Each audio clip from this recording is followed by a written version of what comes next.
नमस्कार, मैं हूं एमजी श्रीवास्तव। आप देख रहे हैं कंसेप्ट क्लियर विथ एमजीएस। पिछले वाले वीडियो में मैंने बताया था एक फॉर्मूला क्या है कि अगर कोई वस्तु की कीमत हो या उसका वैल्यू हो या उसका किसी गांव की जनसंख्या हो या कुछ भी हो, अगर पर एनम के हिसाब से प्रति वर्ष अगर R% के हिसाब से बढ़ रही है, ठीक है, बढ़ रही है तो एन ईयर्स में, एन मतलब नंबर ऑफ ईयर्स में कितना हो जाएगा, फॉर्मूला क्या हो जाएगा आपका, P इंटू 1+R/100 होता है अगर बढ़ रही है तो। अगर घट रही है तो क्या हो जाता है, P इंटू 1-R/100 हो जाता है। ये फॉर्मूला है और ये माने एन ईयर्स के बाद का ये फॉर्मूला है। एन ईयर्स पहले का फॉर्मूला क्या है, पी बाई जो प्रेजेंट में जो है वैल्यू उसका, उसमें क्या कर देंगे 1+R/100 कर देंगे, ठीक है। और घट रही है तो क्या कर देंगे, पी बाई 1-R/100 कर देंगे। ये क्या है, फॉर्मूला है। ये फॉर्मूला कैसे बना है ये भी मैं प्रूफ करके पिछले वाले वीडियो में बताया हूँ। तो अगर आप वो नहीं देखे हैं पिछले वाला वीडियो तो प्लीज़ उस वीडियो को ज़रूर देख लें ताकि आपका ये कंसेप्ट क्लियर हो जाए कि ये फॉर्मूला कैसे बना है और इसका मतलब क्या है। मतलब तो अभी थोड़ा सा शॉर्ट में आपको समझा ही दिया कि अगर R% से बढ़ रहा है तो n ईयर्स के बाद कितना हो जाएगा, P इंटू 1+R/100 जैसे चक्रवृद्धि ब्याज या कंपाउंड इंटरेस्ट का फॉर्मूला होता है वही तो है। उसी तरह अगर घट रही है तो क्या हो जाएगा, P इंटू 1-R/100 ठीक है। ऐसी अब क्या होगा, ये 2 वर्ष के या n वर्ष के बाद वाला है ये फॉर्मूला। और n वर्ष पहले कितनी थी, वो क्या होता है, जितना प्रेजेंट में रहे उसमें क्या कर दीजिए 1+R/100 से डिवाइड कर दीजिए। उसी तरह अगर घट रही है तो क्या करेंगे, P डिवाइडेड बाई 1-R/100 कर देंगे। इस फॉर्मूले से आप निकाल सकते हैं उसका वैल्यू। तो इसी फॉर्मूले के आधार पर ये वाला क्वेश्चन है। चलिए हम लोग इसको करते हैं। देखिए क्या कह रहा है कि एक मशीन की कीमत प्रति वर्ष 10% कम हो रही है। यहाँ पर क्या हो रहा है, कम हो रही है। यदि अभी उसकी कीमत कितना है 162, यानी P कितना है हमारा 162,000 है ना। तो 2 साल के बाद एन कितना है आपका 2 ईयर्स है ना। और आर कितना है हमारा 10%, आर कितना है हमारा 10% है ना। तो फॉर्मूला क्या लग जाएगा, घटने वाली है तो ये वाला फॉर्मूला लगेगा। तो P इंटू 1-R/100 हो जाएगा ना। P कितना हमारा है 162,000 है, 1 - कितना है हमारा 10/100 एन के जगह पर हम कितना लिख दिए 2 लिख दिए। और 162,000 ये हो गया इंटू ये कितना हो जाएगा 10 - 1 9/10 और 2 बार है तो 9/10 हो जाएगा ना। ये 2 जीरो से 2 जीरो आपका कट गया, इतना हो गया। तो इसको अगर आप मल्टीप्लाई कर लेंगे 162 में 81 से आप मल्टीप्लाई करेंगे तो 13122 और ये 0 आ जाएगा। यही अपना आंसर हो जाएगा, क्या, एन वर्ष बाद, यानी 2 वर्ष के बाद इतना हो जाएगा। तो चलिए आरिस अग्रवाल का सेम टाइप के क्वेश्चन में एक और क्वेश्चन ले लेते हैं कि यदि किसी गांव की जनसंख्या 5% प्रति वर्ष क्या हो रही है, बढ़ रही है, तो यदि 2001 में कितना है 1,38,915 है तो 1998 में कितनी थी, है ना।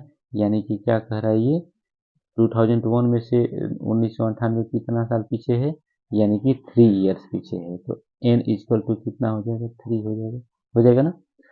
r कितना है हमारा 5% है ना।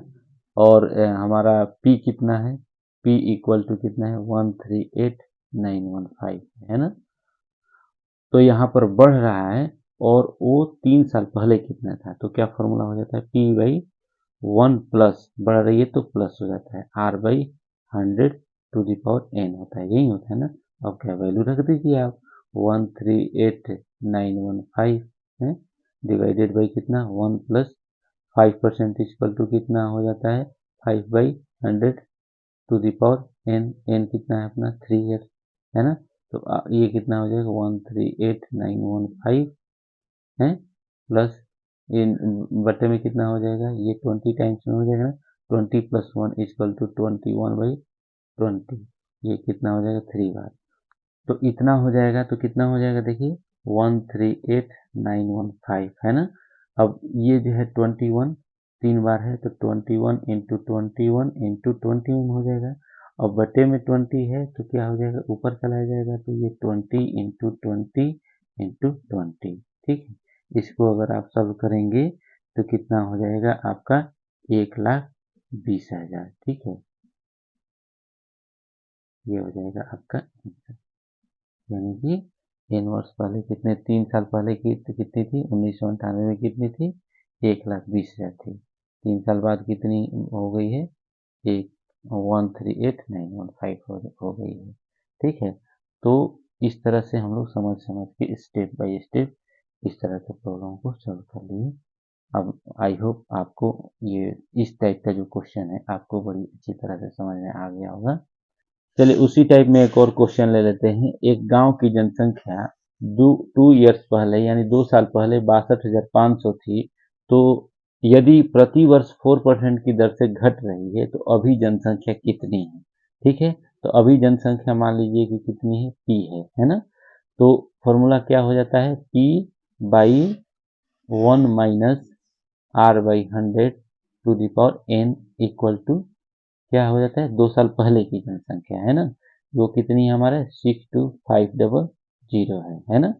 तो P = कितना हो जाए, P/अब 1 - R कितना है हमारा 4/100 n कितना है अपना 2 ईयर्स, तो हो जाएगा 62500, इतना हो जाएगा ना। तो P = कितना हो जाएगा 62500 इंटू ये वाला इधर चला जाएगा तो इंटू में हो जाएगा, तो 1 - 4/100 हो जाएगा ना। ये कितना हो जाएगा अपना 62500 इंटू, अब ये कट कर देंगे तो कितना हो जाएगा 25, 25 - 1 = हो जाएगा 24/25, 2 बार है तो 24/25 2 बार कर दिए। अब इसको हम लोग क्या करेंगे, कट कर देंगे, तो 25 × 25 = क्या हो जाए 625 हो ही जाता है, तो यहाँ क्या बच गया 100। अब ये 24 × 24 हो जाता है कितना 576 हो जाता है, होता है ना 24 का स्क्वायर, इसमें क्या कर दिए 00, तो ये ही अपना पहले जनसंख्या अभी की जनसंख्या हो गई। तो ये हमारा P का वैल्यू निकल गया। तो आप समझ गए ना, इस टाइप का क्वेश्चन आता है तो किस तरह हमें सॉल्व करना चाहिए, समझ गए। अगर मेरा पढ़ाने का तरीका आपको अच्छा लगा हो तो कृपया चैनल को लाइक शेयर और सब्सक्राइब कीजिए। मैं जो पढ़ा रहा हूँ वो बहुत ही बेसिक लेवल से और धीरे धीरे पढ़ा रहा हूँ ताकि आपका इसमें समझ डेवलप हो। फॉर्मूला कैसे बना है वो भी मैं पिछले वाले वीडियो में समझा दिया हूँ, उस पर बहुत सारे क्वेश्चन आपको करा दिया।